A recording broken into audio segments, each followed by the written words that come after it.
recording. Ladies, gentlemen, mid-season video is here. First thing you're gonna see on the screen, the playoff bracket as of now. Just caveat, we'll get into in a second. This is what we're looking at. With me tonight, I got the two gents, Tanner and Mnaz. How we doing tonight, fellas?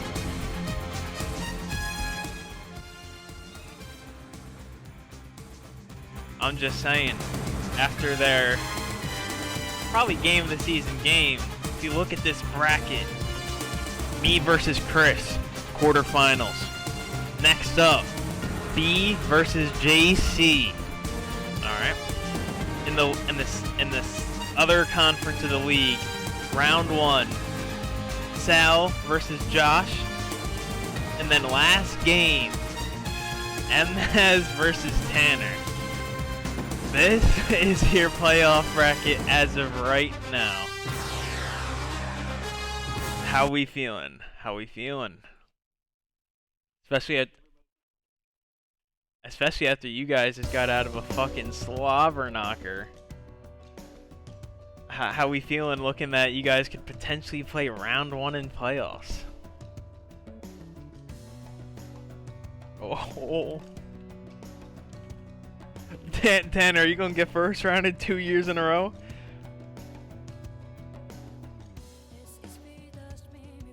Bro might have to bring that Scald with him.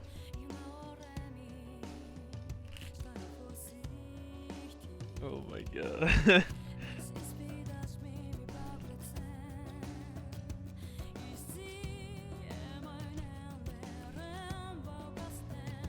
So the caveat I mentioned was that obviously Josh hasn't played his game against Tabs yet. If he wins the game, he stays here. If he loses the game, Chase takes his spot. So Josh isn't technically guaranteed for playoffs. Chase could technically take his spot if fucking Britt loses, but yeah, it's up to Josh. But anyway, I guess we should I'll pull over the rankings, and I guess we just start talking. I guess we can just start talking about what we think. This is the first season we've had two coaches undefeated for this long.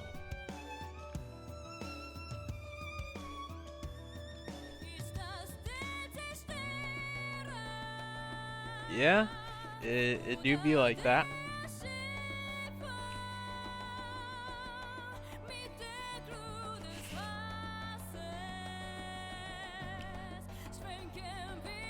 Well, the issue was we only played 3 weeks and we doubled up.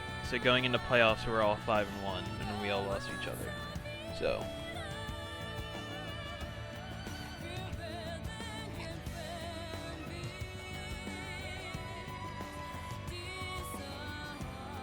season 2, JC ended 16-2. I ended 15-3, and then I think you were like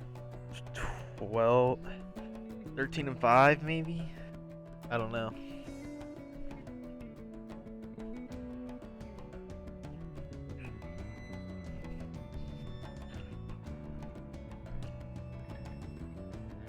Yeah, but the good news is that everyone has a dub now. Preston, the stall team beating Urshifu is something I never thought I'd say. And then Nick getting a pretty big dub today against Noah.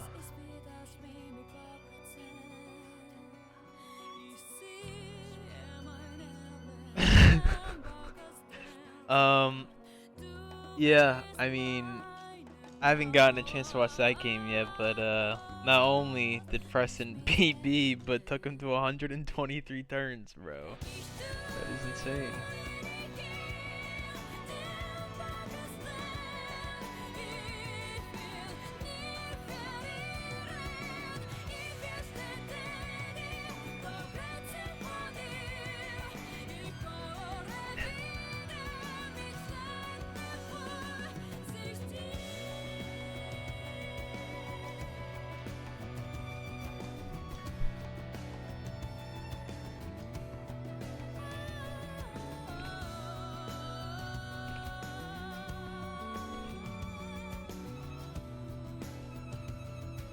And he's been bringing it to most of his games. He just didn't bring it to that one.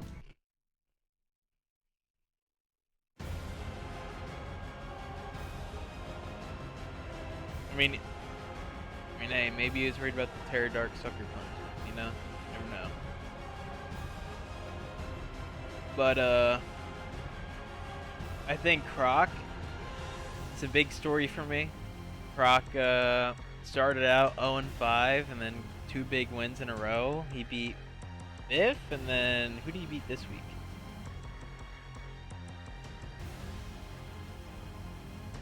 Oh yeah, it was Chase. Yeah, those are 2 pretty big wins back to back. I think it's tough to say because it's differential. I don't even know, bro. His differential's so bad, but I think if he can just outwin Chase and Josh, I think he's a chance, but I wouldn't say his chances are too high.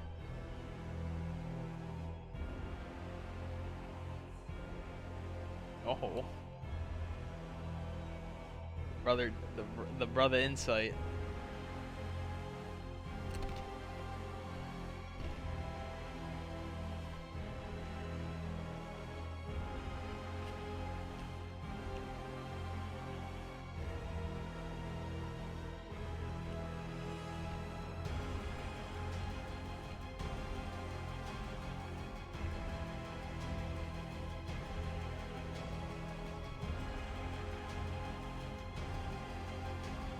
Oh.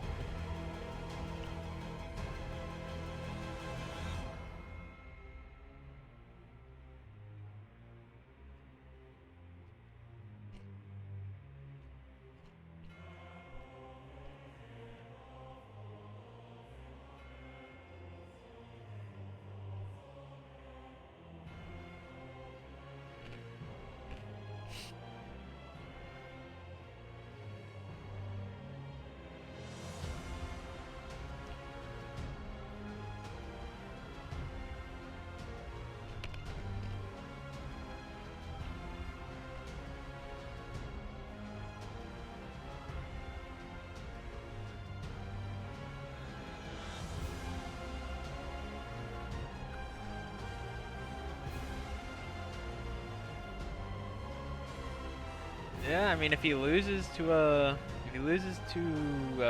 Tabs, I mean that opens the door a lot.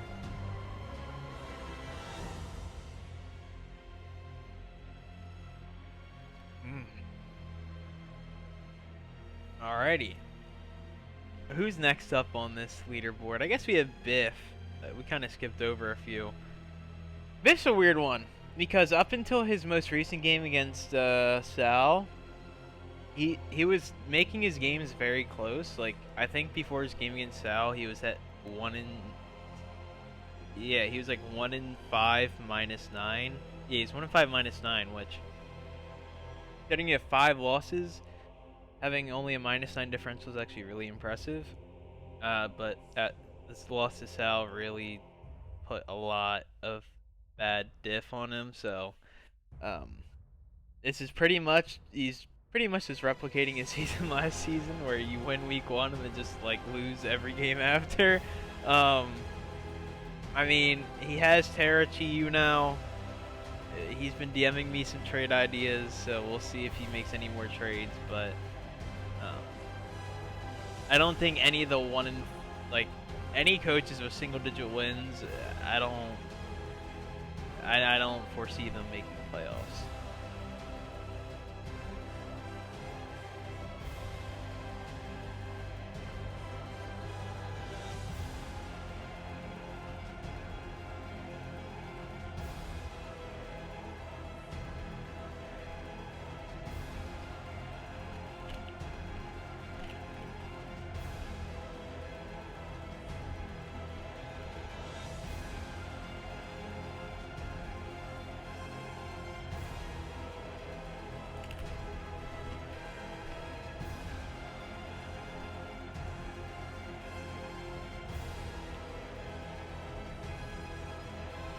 Yeah, I think another one is like when he lost game 2 to Josh off the para.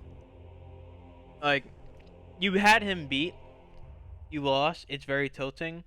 But Biff, when shit starts to go wrong in a set, I feel like he's a very not emotional and like literally like crying, but emotional in the sense of like how he feels throughout a set determines his play.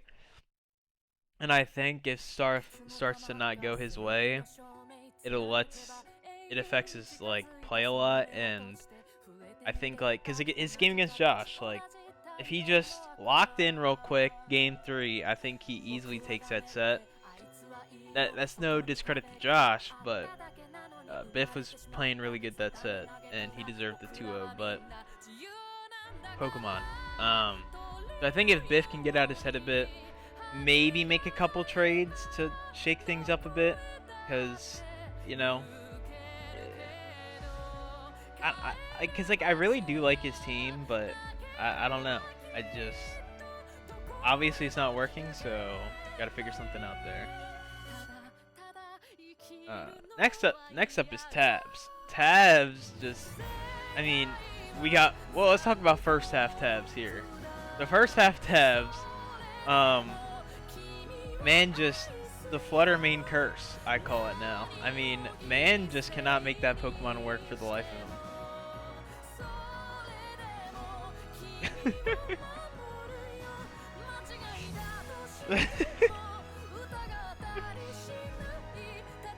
Oh?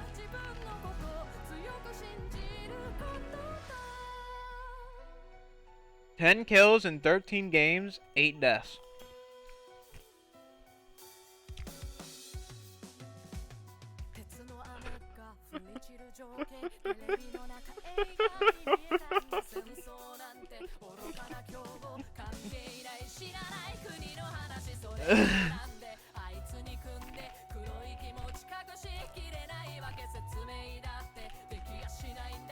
Yeah, Fluttermane's about to be like the kill leader by like 30 kills next season. We're gonna be like, wait, what happened?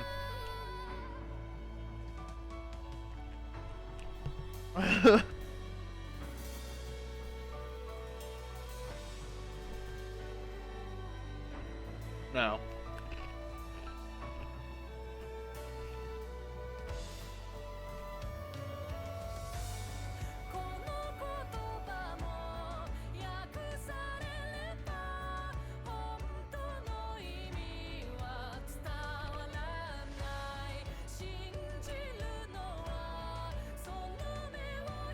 Yeah.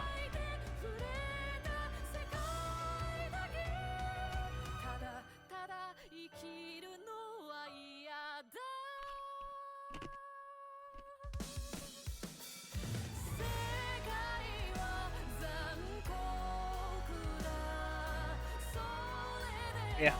I mean, you have two of the biggest wall breakers in Pokemon history.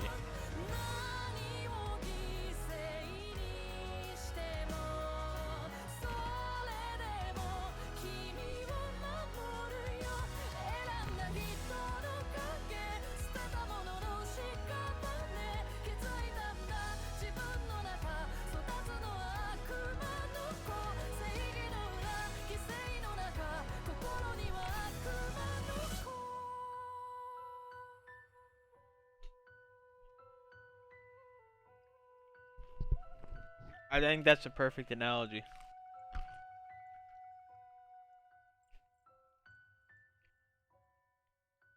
Double pack.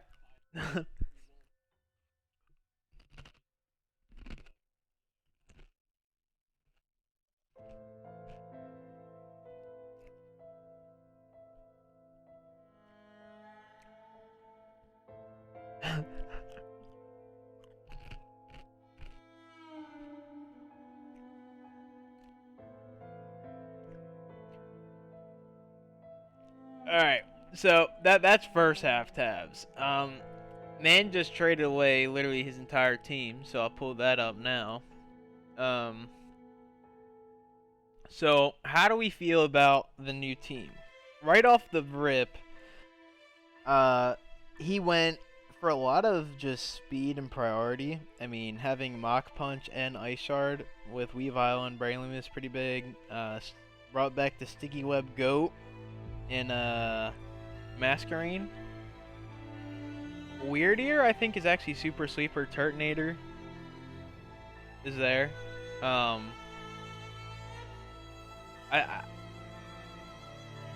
yeah, I think Toxtricity is another weird one, but Nick was using it pretty good towards the end of last season, so I'm excited to see how that goes. But obviously, the two big ones being Braylon and Weavile, I think it makes his team a lot squishier, but it makes it a very offensive team, and that might allow him to bring Steelix some more games just because he needs that wall. And I think Steelix can... I mean, he does lack a little bit of a special wall on his team. I guess you can say it's weird here, but yeah, I guess it is Gigalith.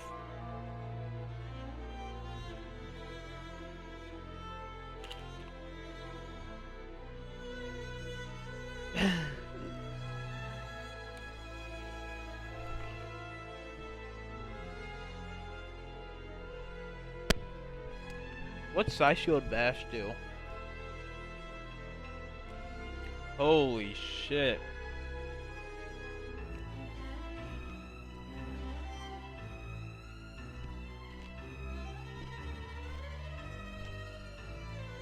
And it gives you a Psychic type that can't get Shadow Ball, which is pretty big.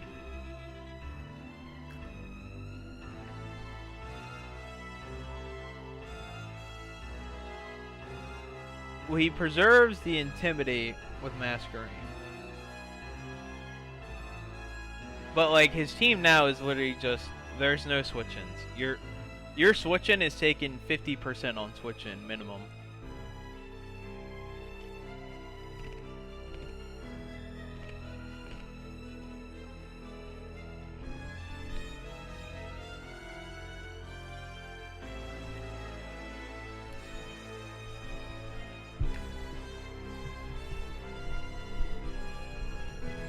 Right. Right. What do you mean by that? Oh my god. Alright, so next up, we have the Wussy. Let me pull him up. Woo made one trade, but it was a small one. Dougie for Shuckle. But I think in general, this team is just weird. Like, the Darm Galar has been doing good, but how good? I don't know. I mean, 8 and 10 and 11 games isn't the greatest for a tier 1 mon. You know, like it's breaking shit down. I mean, a lot of Wu's team is just on the basis of these two, the Beedrill and the Wo-Chen. I mean, these two are just holding everything down.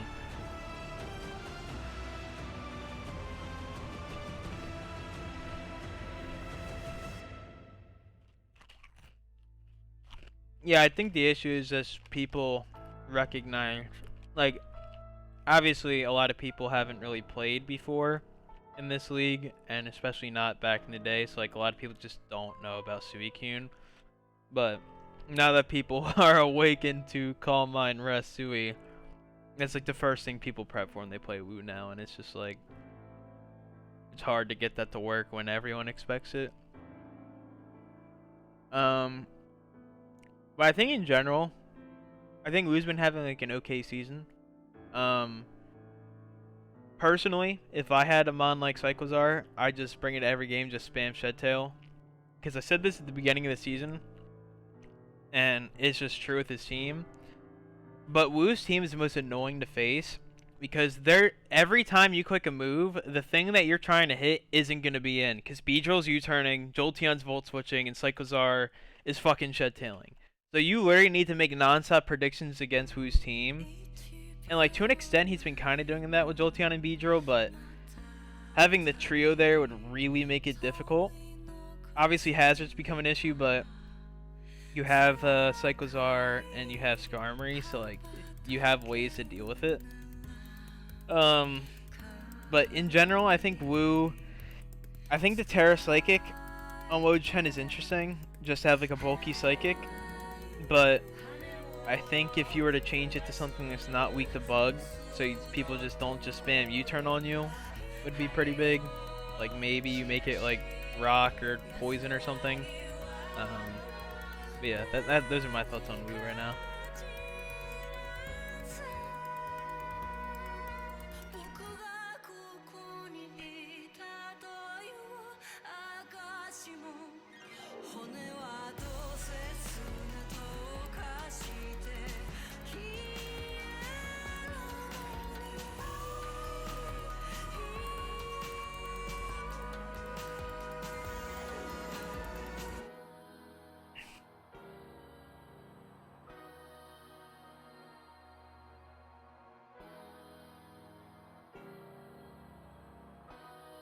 Yeah, the double offensive fire is really weird. Granted, they're like physical and special, but creates a weird dichotomy there.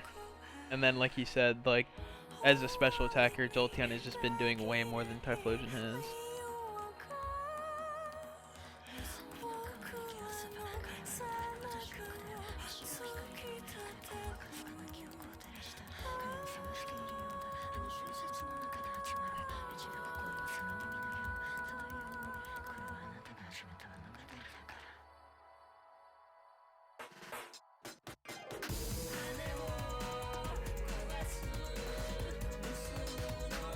It's not reliable enough. I mean, he does have Shuckle now, which my memory is bad, so I'm going to check really quick.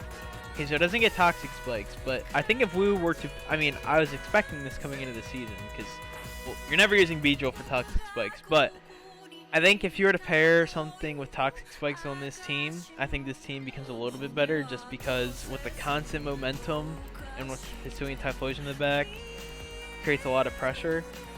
But I think a good Toxic Spiker could be in the cards for Wu. We'll see, but I mean, he's not out of the playoff race yet. I mean, his differential's pretty shit. I mean, he's 3-4, but he's minus 17. But differential doesn't matter if you just have more wins than someone. So I think if Wu can just get the wins that he needs to coming up, I think he'll be in an okay spot to take a playoff spot. Yeah. Yeah.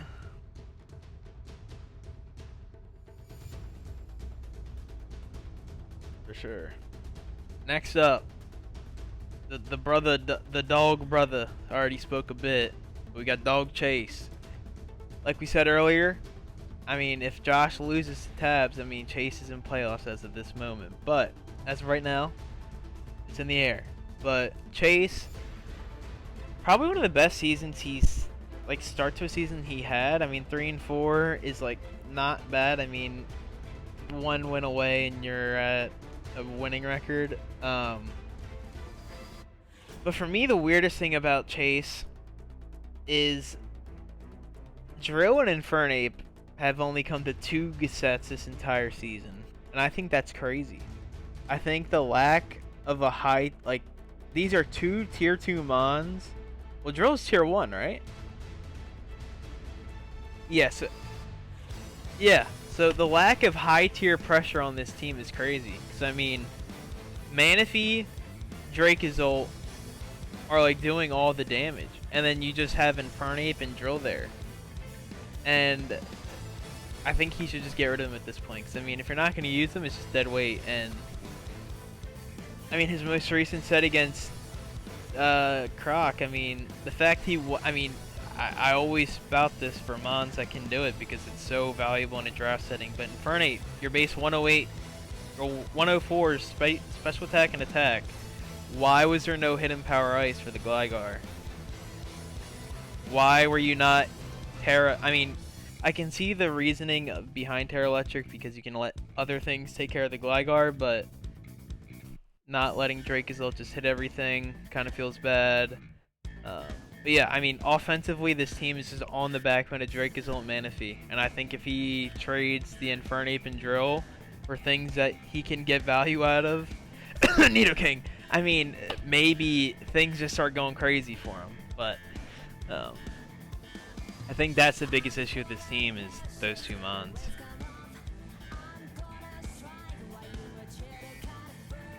Yeah, T-Tar's at 21, Manaphy's at 14. So, I mean, T-Tar's been going crazy, too. I mean, that's a good shout. T-Tar's been going crazy, too.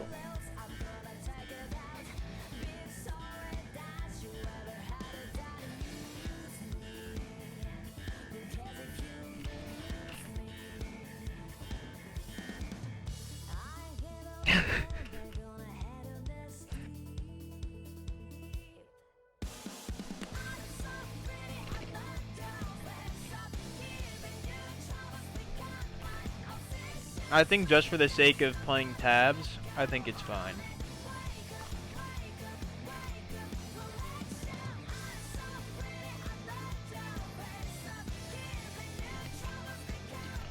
Lantern gets Tail Blow. it's not. I was about to say, it's only Iliamise and Manaphy.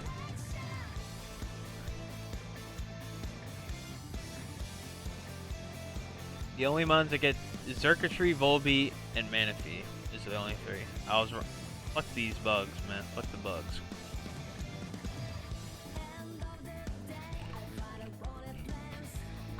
Draft them.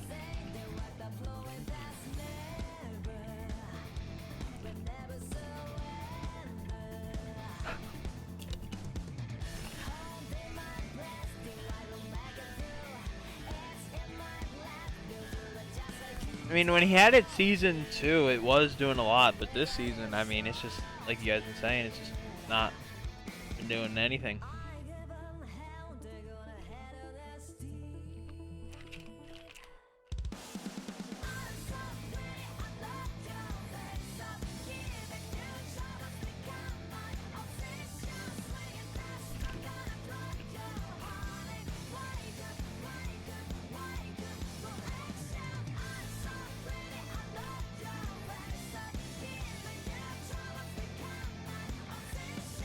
Yeah, that mon is nuts.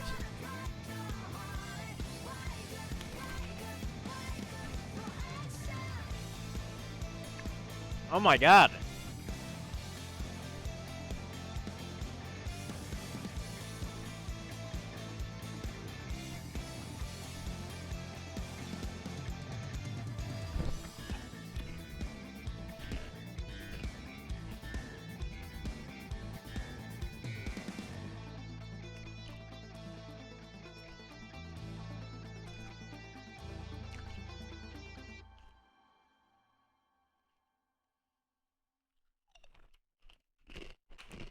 I mean, just looking at Mons in Tier 1, just like spout, I guess, ideas for Chase. I mean, if we're looking for offense, which we know the dog is always about, I mean, what's wrong with just spamming Dire Claws? You know what I mean? Like, what if he just, deadass, just brings fucking Sneasler in, just starts spamming Dire Claw, you just put everything to sleep or fucking poison or pair them. And then that way you don't have to worry about Drake's ult, like not getting outsped by things. Tier 2 Mons, I mean, there's a lot in Tier 2, so I mean, I guess I can't really go over much. But I mean, Curse just dropped Thunderous, and JC's been in the talks of dropping Zoroark, maybe a little bit of spoiler. And I know Chase really wants Zoroark, so maybe we see Zoroark with the T-Tar. I mean, that was an idea I had going into this season, personally. That'd be wild.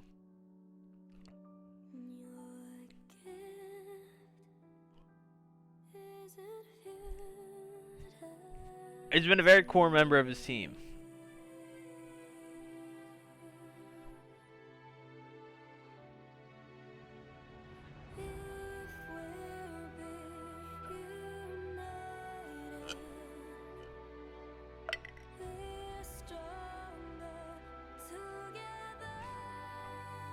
Right.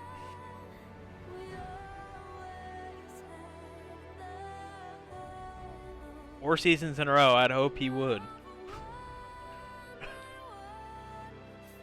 Oh my god. Dropping Drill for Heatran with fucking Enamorous? Stop. MS, stop. No.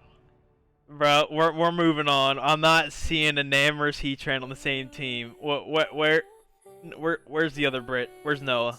Where's Noah? Alright, on to Noah. No more ideas for Chase. This is a, I think, yeah, Jump Off is just, Jump Off gotta go. This is, you know that meme where it's like the soldiers lined up against a brick wall and then the clown? That is this team. That is this team. Noah, I would say he's having a good season, but the loss today to Nick, you know, I mean, granted, game 2 it came down to like an 80% damage roll in his favor that he didn't get, but I don't know what happened game 3 again. I haven't really watched this hit yet, but my god, Obviously, I haven't watched the set, so I don't know what, but losing to Nick is definitely not one for the mental. Did he bring Lottie and Farigiraf to that game? Nope.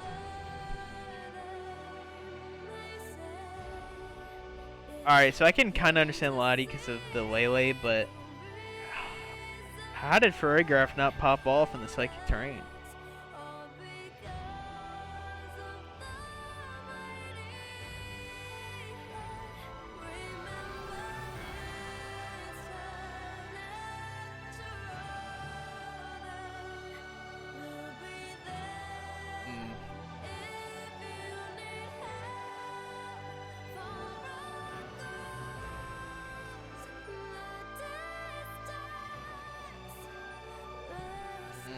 I mean, yeah. I mean, I think the biggest thing for Noah is, because like, I mean, I kind of want to say it, but I don't, because like, last season was very similar to this season. I mean, if you double his wins and losses as of this moment, it's 6-8, which I believe is what he went last season. So I mean, he's on course to have a similar performance, but I think the lack of Terra and Annihilate has definitely been like an issue for him. I say that, but Farigiraf has been popping off like crazy, so like it's a weird thing to say. I don't know. Yeah, that surely that's not a right. Like, I know it is right, but I mean, like, surely that's an issue when Farigiraf is your kill leader. You know what I mean? Like, how is Farigiraf out-fragging a Mega Lottie and Annihilate? I mean, my God, what a team we have here. Oh, absolutely.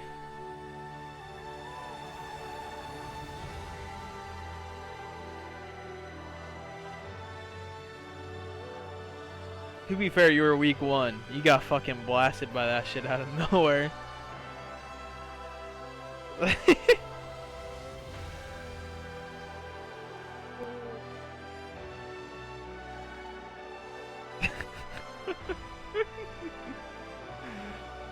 That's okay.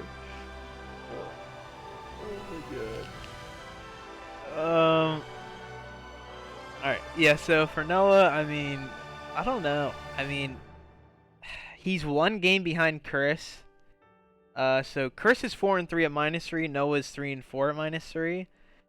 So I mean, realistically, that's a real playoff race right there. I mean, if Noah just even if he ties Chris's record, if he can just get one more differential over Chris at the end of the season, he can take his spot very easily.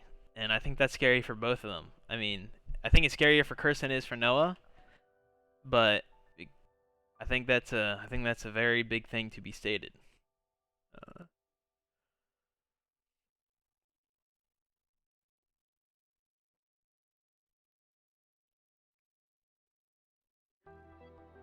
Who let blood cook? I think I was the person he brought Jump Puff against. I could be wrong, but I know he's brought it to one game. I think I was the person. I could. Wasn't? No. Yeah, I forget who it's against. Yeah, it does get default. It's just a support mon with like Encore and shit.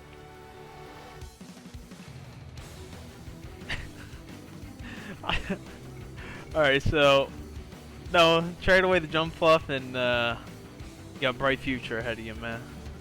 Next up, the Lord of Paralysis, Josh. Coming out of draft, and I mean, even right now, it's in my eyes, he's still like on team. This is probably the best team in the league, like mon wise. Dragapult, Glow King, and Great Tusk with Hydreigon is insane. I mean, he's only 3-3. I mean, he could be 4-3 or 3-4 after tomorrow, but definitely not the performance I expected him to at least be in the maybe not div leader, but I expected him to at least have at least 1 or 2 more wins at this point.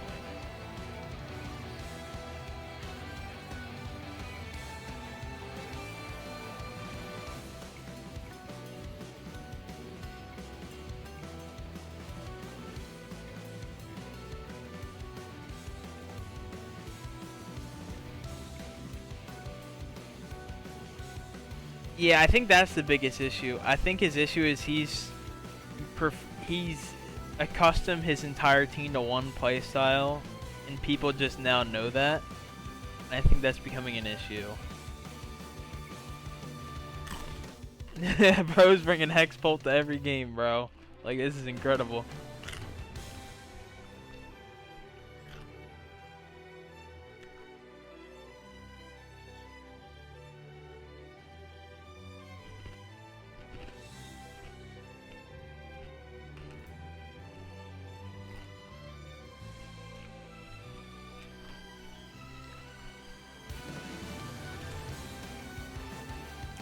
Probably Willow as well. Dual status Dragon Bolt. Oh my.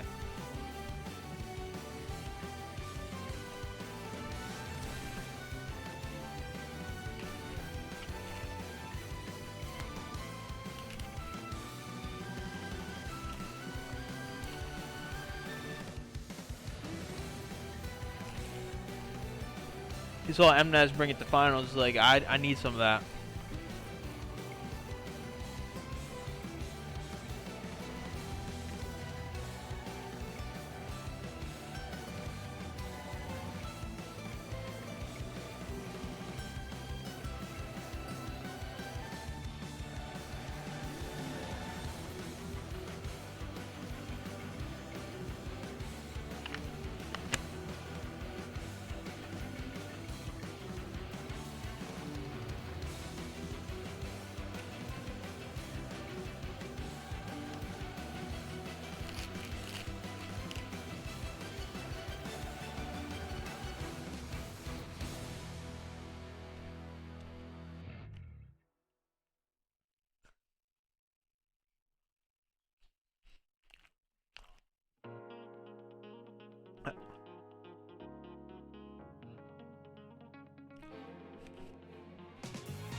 I think Hydreigon.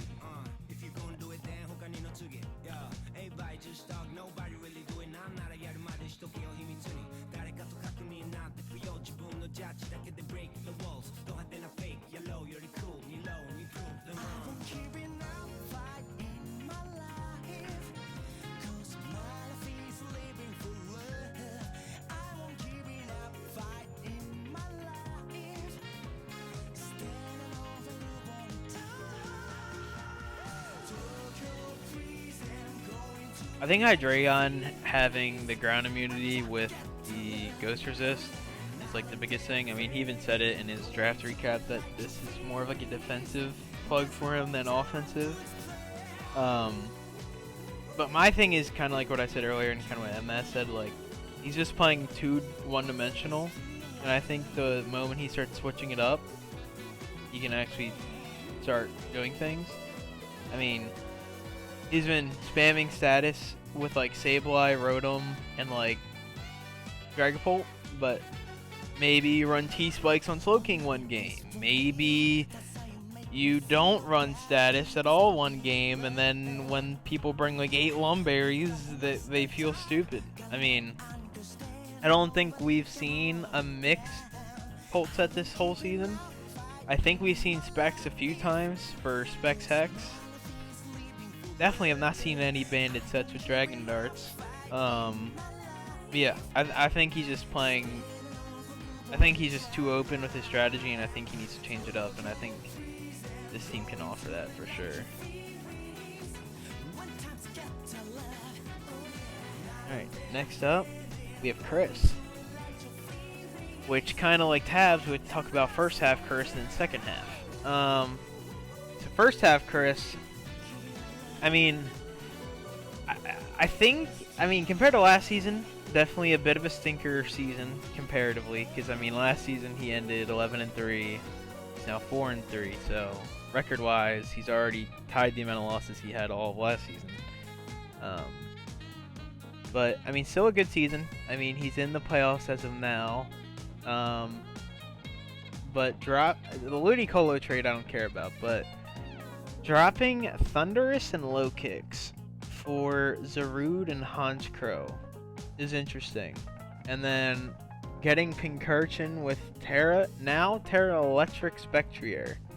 How do we feel about these changes?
Melody sauce.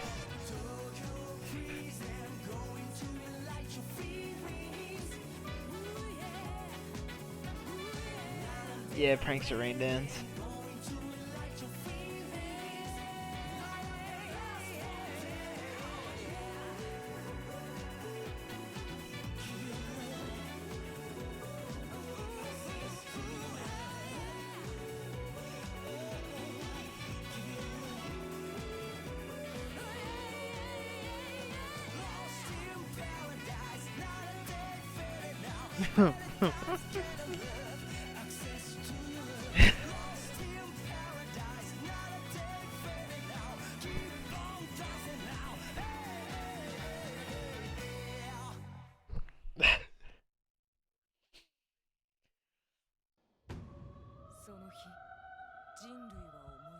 Listen, man. Now, this is a good segue. Now we're on Mez, and he's got the better grass, I would say. The better grass in Roserade. You know, Roserade the GOAT. Yeah, that's what I'm just saying, man. That girl carried me last season. But.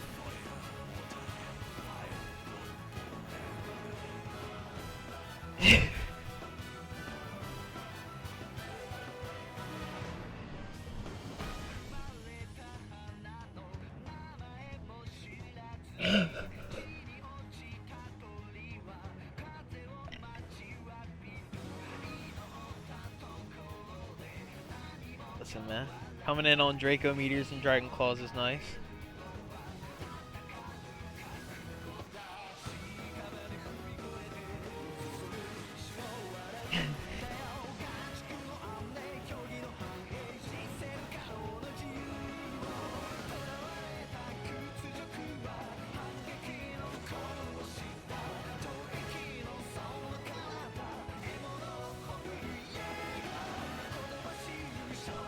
Yeah, that is the one I wanted to get to because the first like few weeks of the season you weren't bringing Scolipede, and then you brought it against Wu and it dropped 10 kills.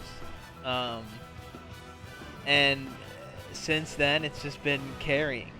So my question is, was there like a specific moment where it's like, yeah, let's start bringing Scolipede, or were you just like, I haven't been using them, should I just start using them?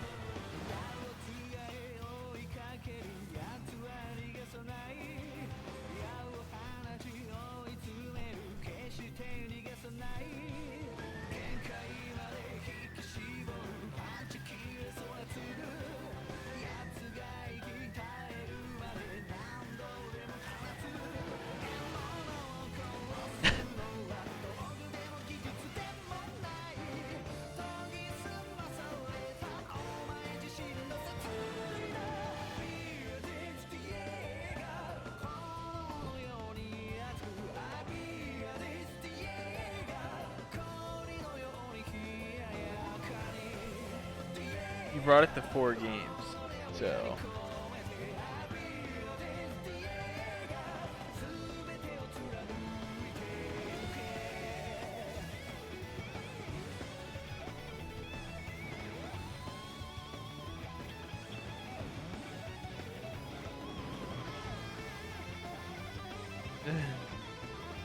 Spother at home, one would say. I mean, the thing about Scolipede is it gets out of hand a lot quicker than Spother, because instead of clicking Calm Mind, you're clicking Sword Stance. I mean, I guess in theory, Spother technically does because you're clicking Sword Power, but we don't care about the specifics here. Yeah. I mean, I guess before we switch off, I mean, how are you feeling about the team right now on a scale of 1 to 10? Like, 1 being not very confident, 10 being like playoff MNES mode. How are we feeling about the team?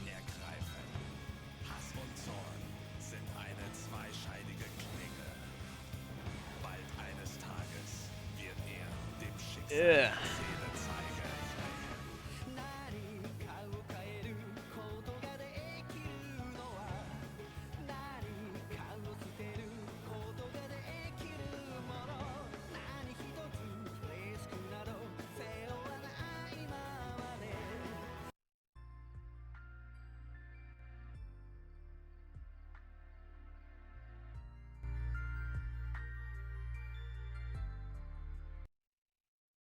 Yeah.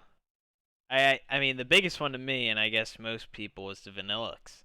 I mean, that's the MNES special now. You just have a shitty tier 8 Mon that just carries your whole team. I mean, last season with Bellybolt, this season with the fucking snow cone. I mean, my god. Vanillux beating a Mega Scizor on the one-on-one was something I never thought I'd see. What, isn't it 78? Isn't it? Oh, 79.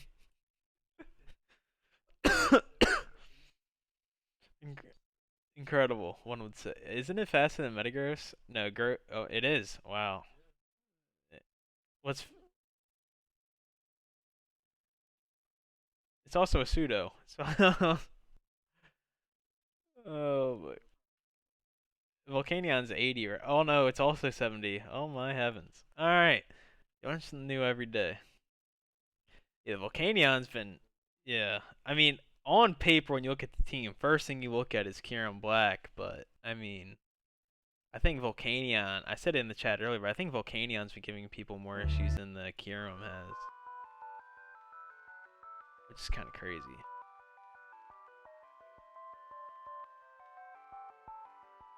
Shandy.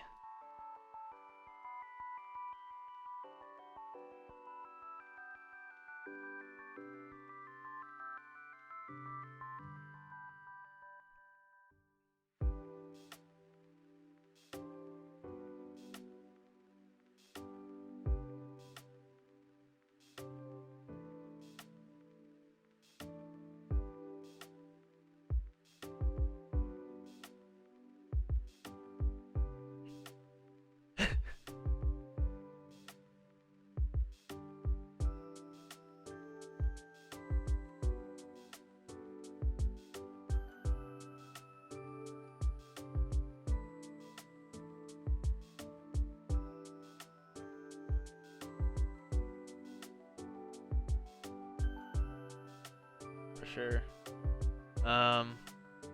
Yeah. Next up, we have JC. Second he dropped Arctozolt, I think this team became pretty threatening. And then he started clicking Destiny Bond on an Iron Valiant. And then I was like, oh god.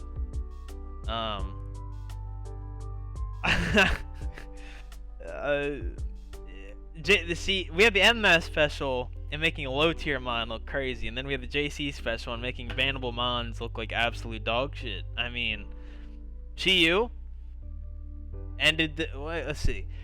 Chi-Yu ended last season 25-17, but I think before like the last couple weeks it was negative like the whole season except for like the last week or two. And Yeah. Where is Iron Valiant? Iron Valiant is 9-7, but before its game against Preston, I think it had like 2 kills. So yeah, Iron Valiant, you know, it has a move of every typing, perfect coverage, and 9 kills. Incredible. I think Clawitzer, same thing that Croc did last season, where you have like a really shitty like Mega or Terror Captain and like Mega Bomb Snow just for points, but Clawitzer, surely there's something in Tier 5 that's a better Terror Captain. First thing that comes to mind is Dreadnought. I think Dreadnought as a Terror Captain, especially in Tier 5, is absolutely insane. I think there's a lot of Tier 5 mons better than Clawitzer, especially with Terra. Yeah. Literally. And, you know, he's keeping the claw. Respectable at best.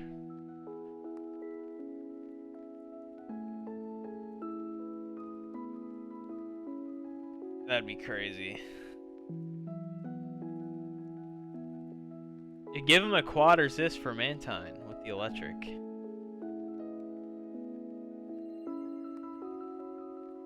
Bro has a Goodra with base 150 Spadef. Yeah, I mean...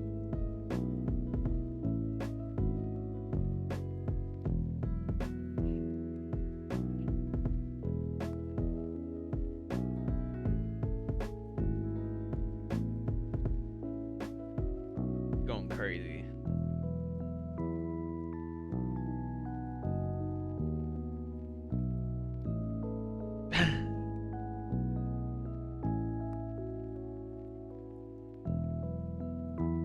There.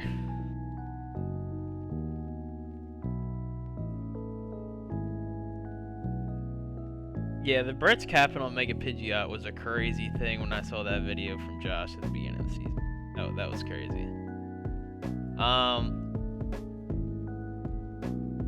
Hitmonchan has not come to a game in the first half of the season.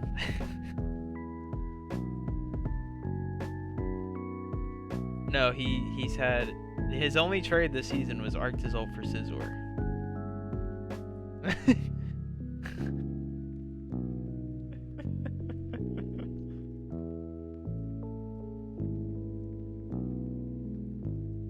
And one of the best fighting types in Pokemon.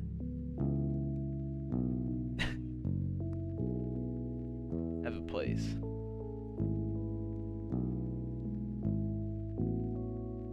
I think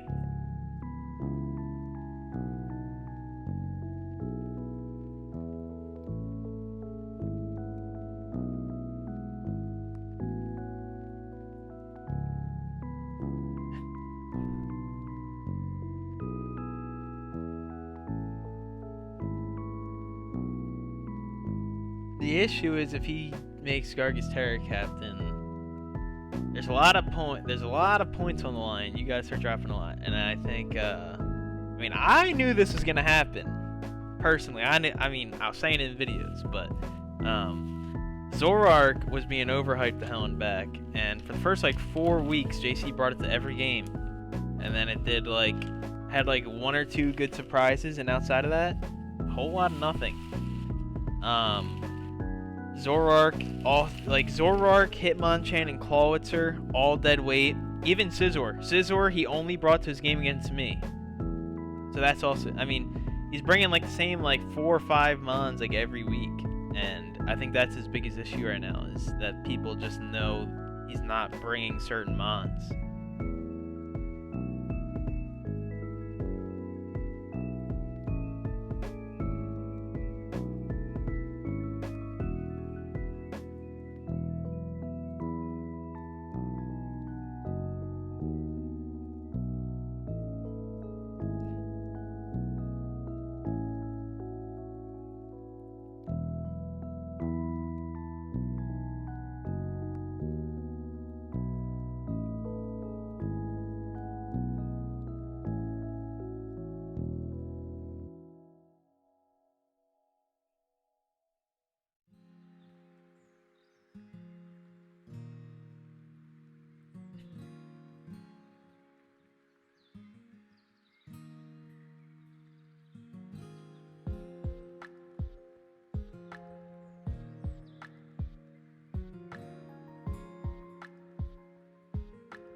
Yeah, I mean, JC, definitely, definitely in a weird spot for sure.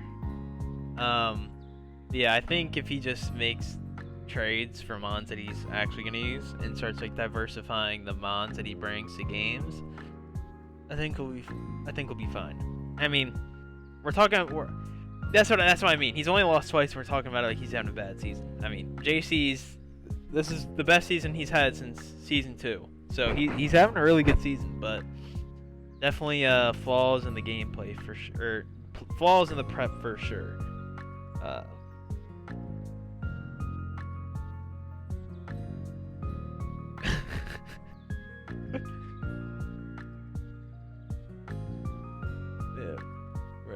Yeah, they ain't supplying enough fruit juice for the starters, man. That's all I'm saying. When we talk about water boys, we have the stall team in Urshifu. Yeah, this bro really got shed tail Urshifu. B has no honor. I said this earlier, but B is a shameless man. If B doesn't win this season,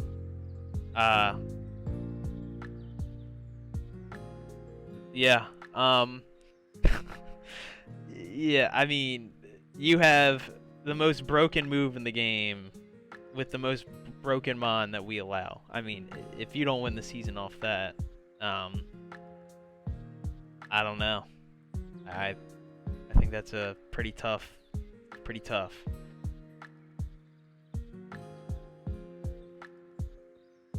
You have the two best regenerator mons in Pokemon with Torn T and Amoonguss. You have Sticky Web support now. You have Volt turn coverage with Torn and Raikou, two of the best to do it. And then you have a slow Shed Tail at that into Urshifu with potential web support. Yeah, I mean, there's.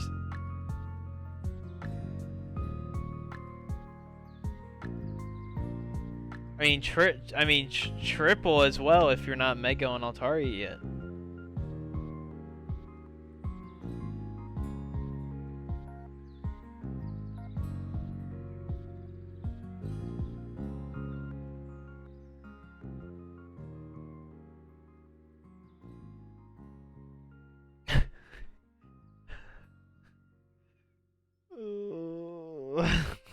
Camera up time, we coming.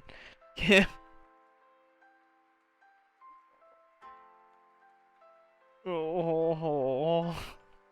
But I mean, for B, the only game I really want to talk about is game with Preston. His game against Chris, losing that, whatever. But his game against Preston, I mean, surely, and that just had to go, I think. Yeah. Yeah, he just left. So now it's just me and Tanner. But surely a team with an Urshifu does not lose a stall. That just should never happen. But the issue with B's team is that he also tries to play stall. So when he plays against a better stall, he's gonna lose. I think, like, on paper, I like the Raikou for Darm trade because it does give you a bit more momentum and speed to get Urshifu in, but you lose a lot of damage. And yeah, B just kind of accepted that fact and just said, "Fuck it, we are just gonna try to cheese our way through this season," and that's why he has no honor.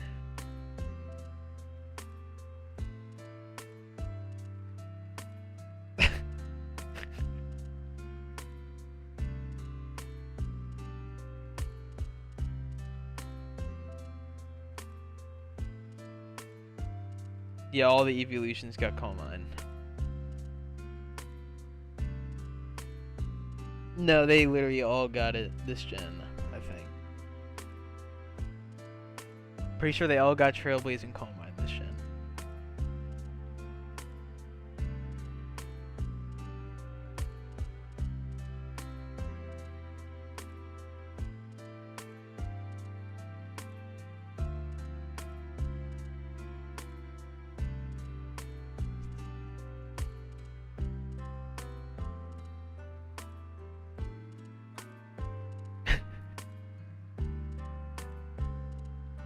YouTube will not let me speak my mind before I will get banned.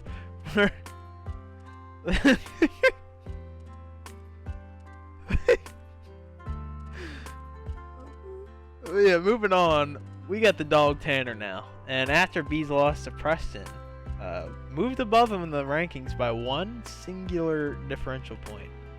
So I guess the first thing we'll start off with is you know, you've made some very big changes to your team. The 3 trades you've made have been like probably the 3 biggest for any one team so far this season. You've made your Terra Captain trade, and you traded away your Mega for a Naganadel, and you traded away your Naganadel for another Mega.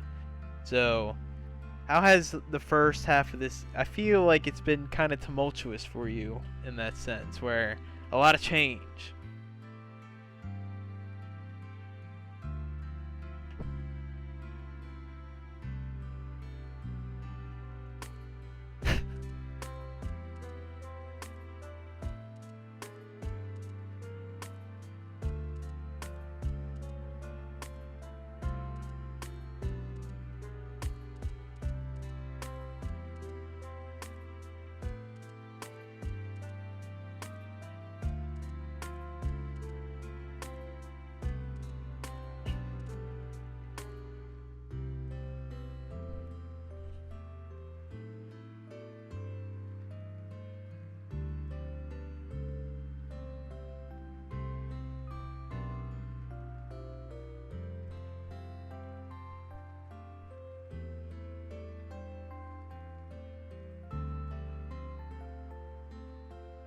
Are you always having fun using the team?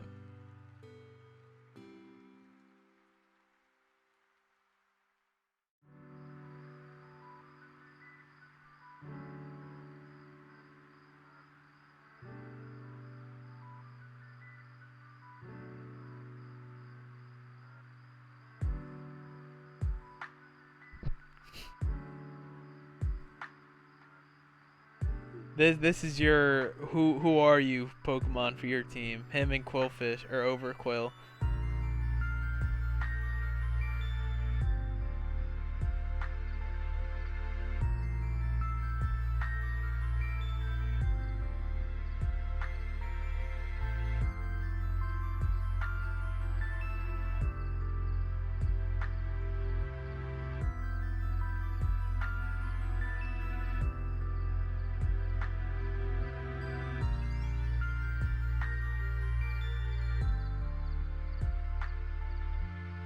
So after you play Croc, are we seeing a Eggy trade? Oh.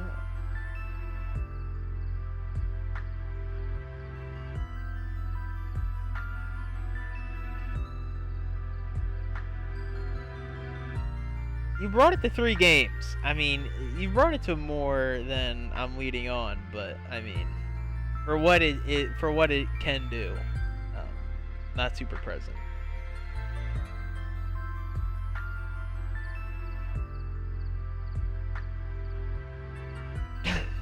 Bird. The other bird. Oricorio.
So what I'm hearing is you're keeping these 2 for Croc, and then they're gonna be free agents.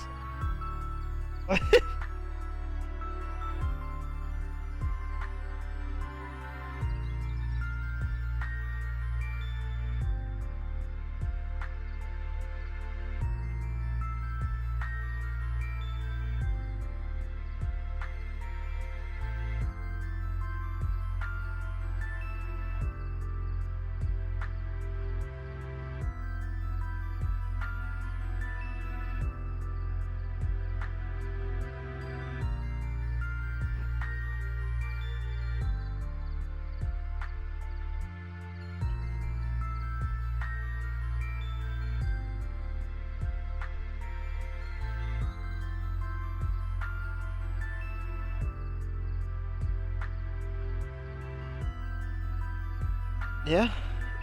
I mean,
so I guess same question as them as 1 to 10 on the scale.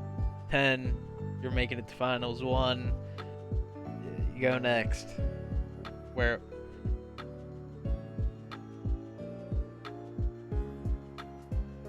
He said an 8.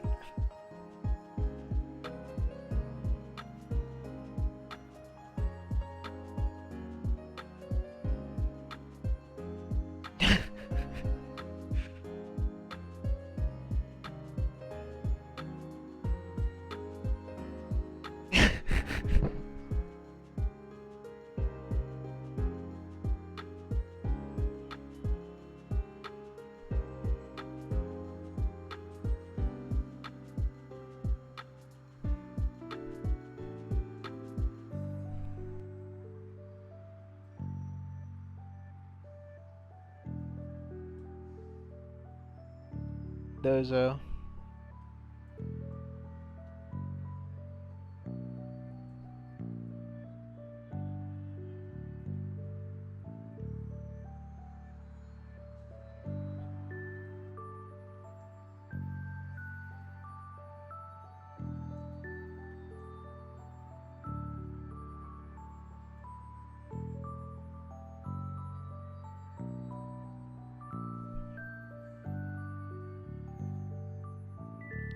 Alright.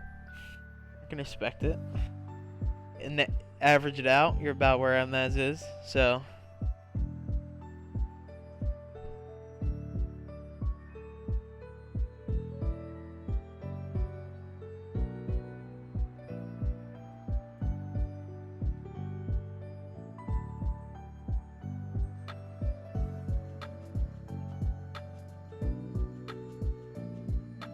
Right.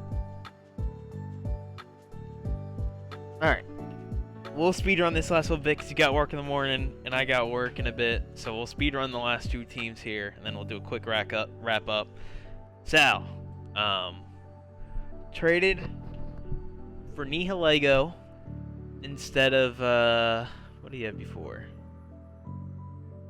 Instead of Drapion, he moved up. Or no, so he made 2 trades, but these were earlier in the season. He dropped Kilowattrel for Eel, and recently dropped Drapion for Nihilego. But other than that, sticking to his guns for pretty much the core of his team. Undefeated. What are some thoughts on Sal?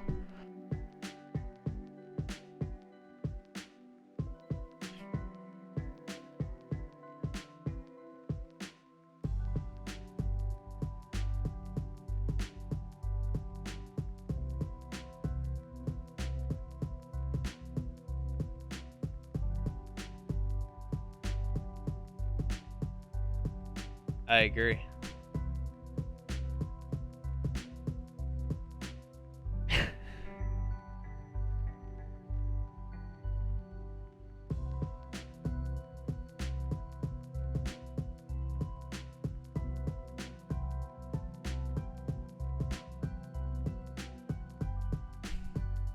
the soft spot.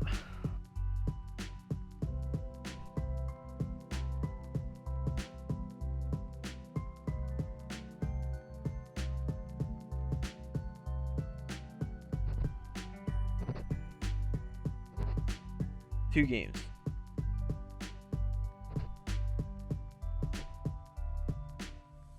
I can Chase. Okay. Yeah, yeah. Yeah, it was Chris and Chase.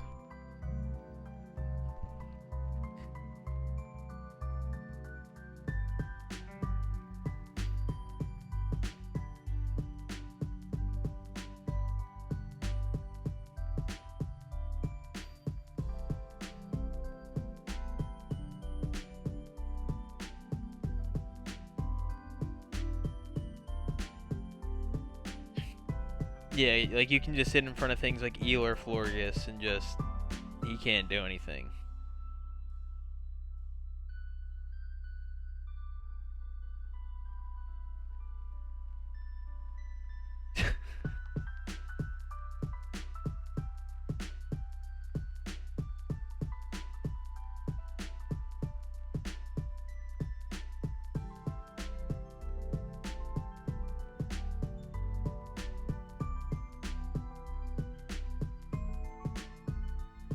You're worried about banning your Shifu. Oh, okay. I'm in the same boat as you. I think Urshifu is very clearly going not to be in next season.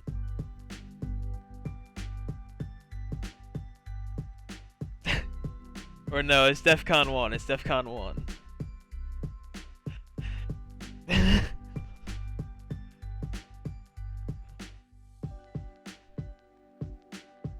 Yeah, I would say the same thing.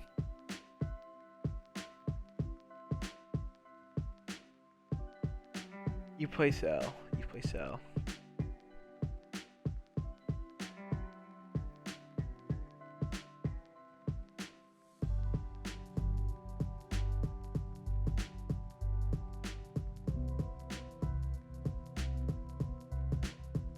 I would agree.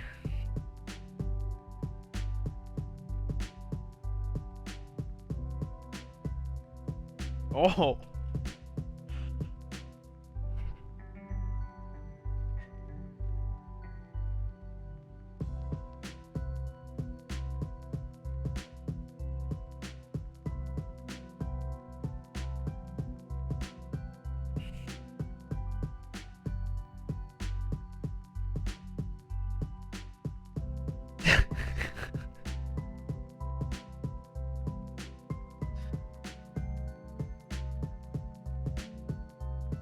Yeah.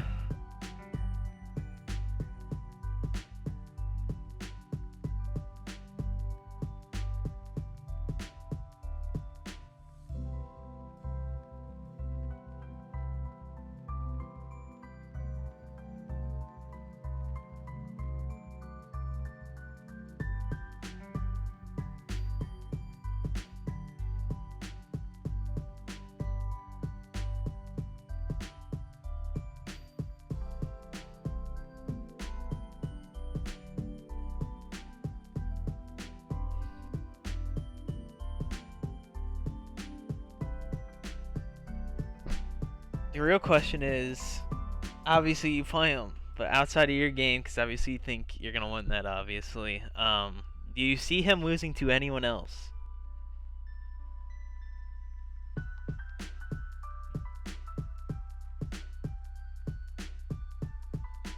Should've lost them this. Should've lost them this.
Does sound like a gut feeling? Like, do you foresee him losing to anyone besides yourself?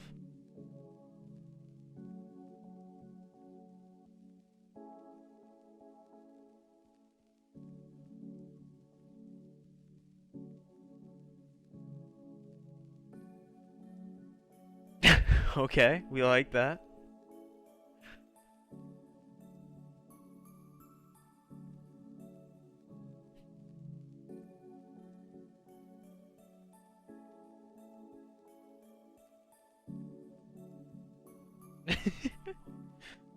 We're talking splitting hairs, space.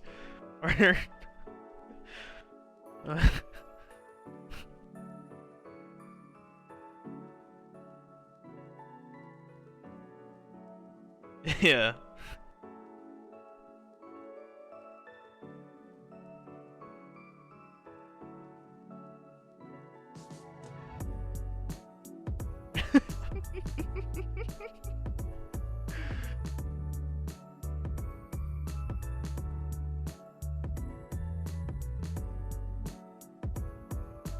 Yeah.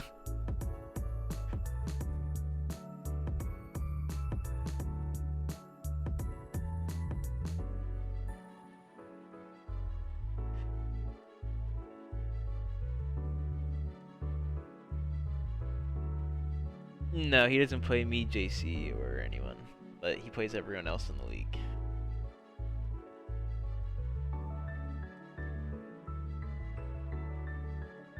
They already played week 1.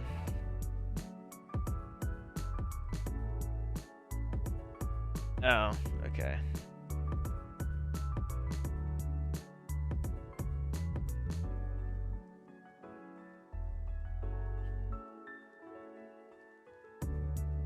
Okay.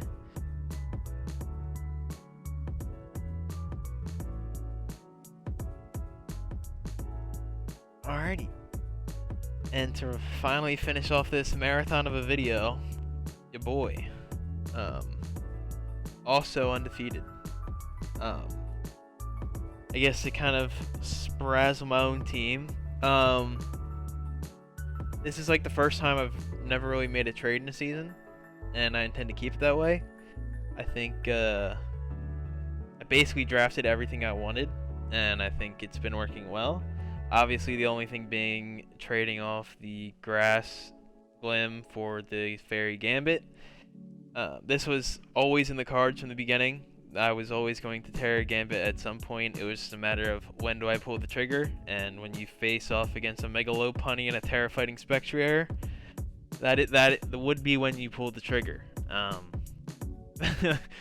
But in general, this is a very fun team. Obviously, last season had a little bit of some of my favorites. Like I had Roserade, Garchomp, my boy Miltank, you know. Had a lot of favorites back then, but a lot of new friends here. Unfamiliar ones in Gambit and Glamora, but I've been liking them. But in general, having a lot of fun with this team. And besides my match with JC, I think we're chilling for the rest of the season.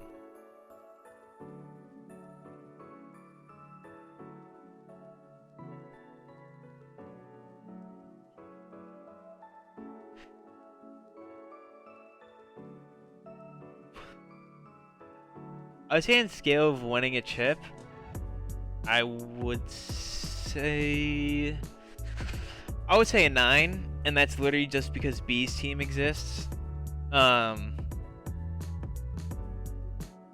In terms of fun, this is definitely a 10 out of 10. I mean, having two of the hardest hitting things in Pokemon and Gambit and Gardevoir next to each other, I mean, bro, the amount of times I just see things switch in and get one shot by a Hyper Voice is incredible.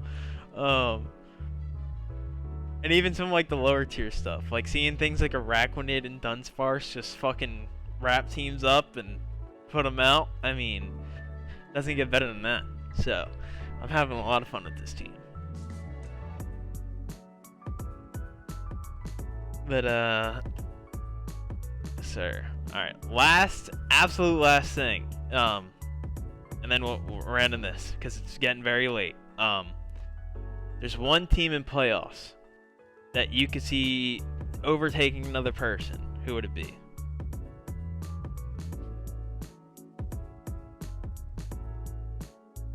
Yeah, like who do you think? Like I said in the beginning of the video, Chase technically is in Josh's spot, depending on if he wins or loses. So like anyone in this bracket, who do you think could lose their spot to someone else in the league right now?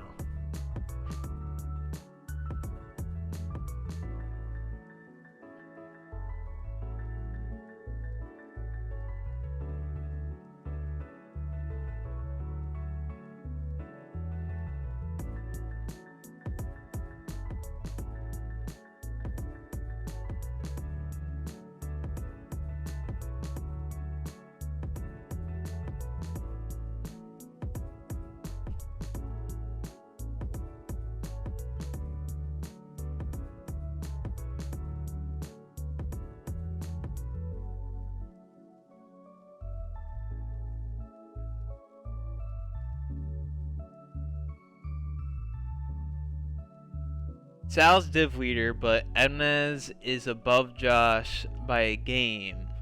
So Emnez is 4-3, Josh is 3-3. So obviously, depending on that, they could be tied. But comparatively, Emnez has one of the highest differentials in like where he is in the league. He's at plus 14. So like differential wise, he's pretty ahead. But win loss, he's in the scramble.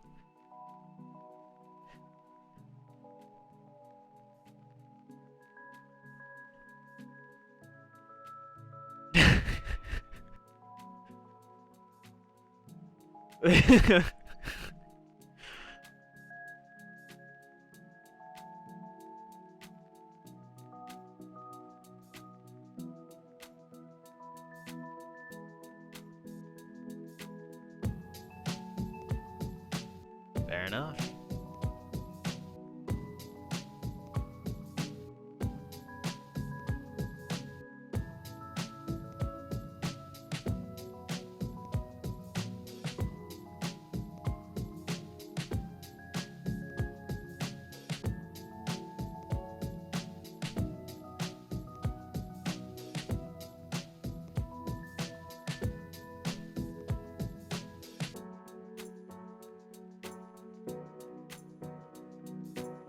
Crazy game.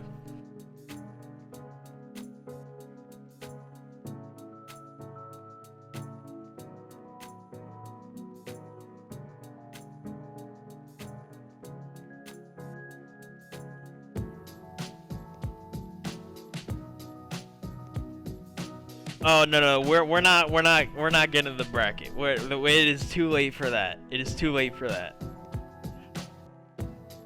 Okay.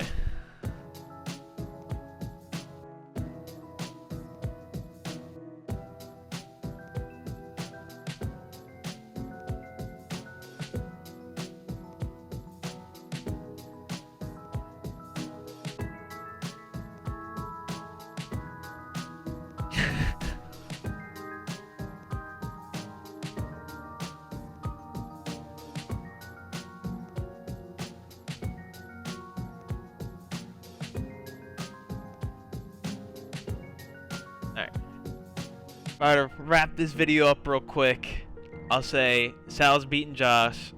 Your game is the only one I see as a toss-up, and then I'm beating Chris, and then JC's beating B. But if I were to see any coaches drop, it's like you said, Chris's trades, very questionable, and just it's a very sudden team identity shift, and I think it could come back to bite him a bit, especially with Noah and Wu slightly behind him. Could be a little scary.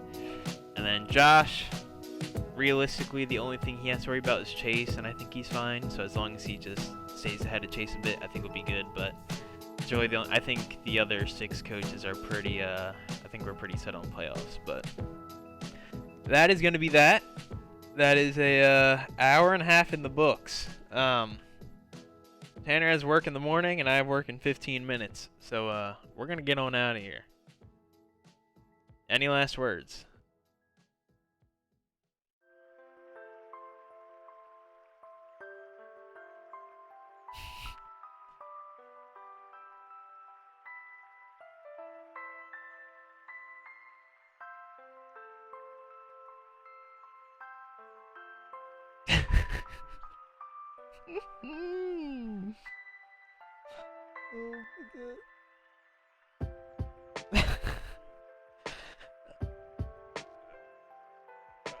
Yeah.